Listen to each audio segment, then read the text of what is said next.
may ano ka dito eh. Sipon ka. Ito yung pang sipon.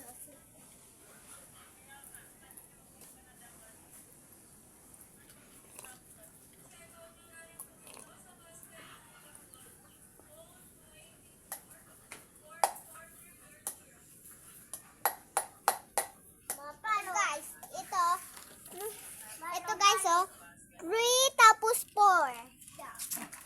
Kukunin ko na yung bulati sa loob ba ang siyang bubutasin kita.